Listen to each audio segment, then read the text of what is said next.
Assalamualaikum warahmatullahi wabarakatuh. Perkenalkan, nama saya Yolanda Pratiwi.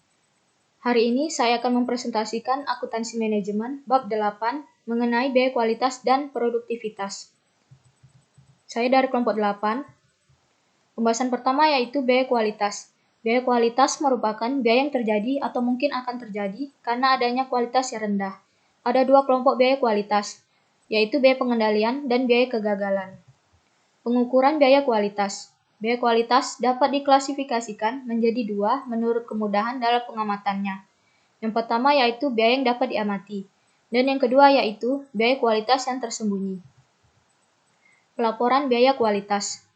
Langkah pertama yaitu menentukan biaya kualitas sesungguhnya untuk setiap komponen kualitas. Langkah berikutnya, mengelompokkan komponen-komponen biaya kualitas tersebut dalam kelompok-kelompok biaya kualitas.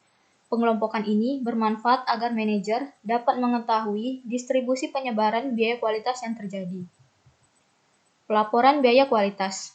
Menurut pandangan tradisional, dalam model ini, kualitas dibagi menjadi 3 zona relatif terhadap titik total biaya kualitas minimum.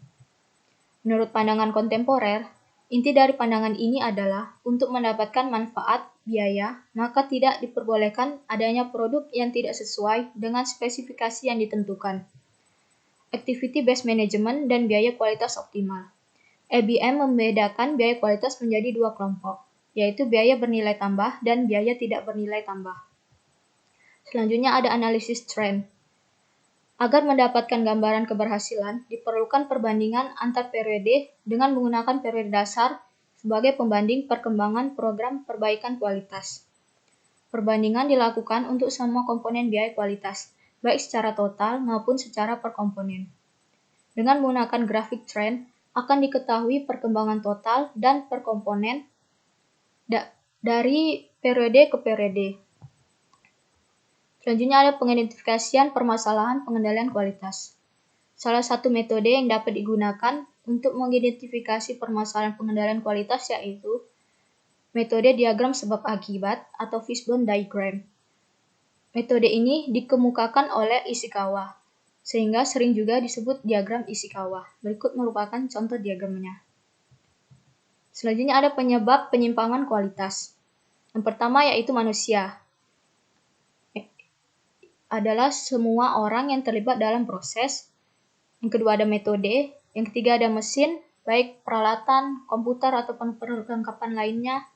Yang keempat ada bahan, baik bahan baku maupun bahan penolong untuk menghasilkan produk akhir.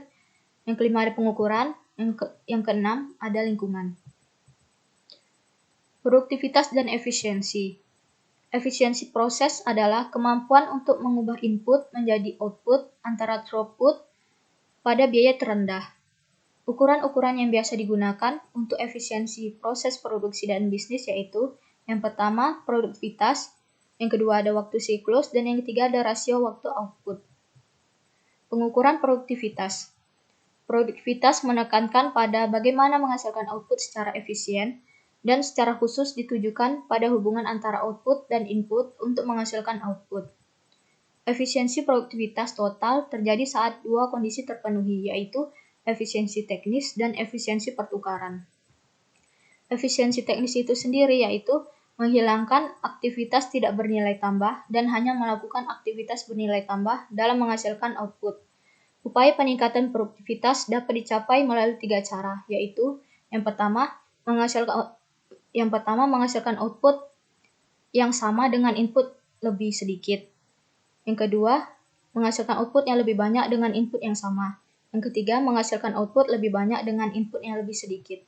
Sedangkan efisiensi pertukaran, yaitu peningkatan efisiensi juga dapat dicapai dengan melakukan pertukaran antara input yang lebih mahal dengan input yang lebih murah. Selanjutnya ada pengukuran produktivitas parsial. Pengukuran parsial dilakukan dengan membandingkan banyaknya output tunggal yang dihasilkan dengan input yang digunakan. Adapun kelebihan dan kelemahan pengukuran produktivitas parsial ini. Kelebihannya yaitu pengukuran produktivitas parsial akan mengarahkan manajemen lebih fokus pada input tertentu.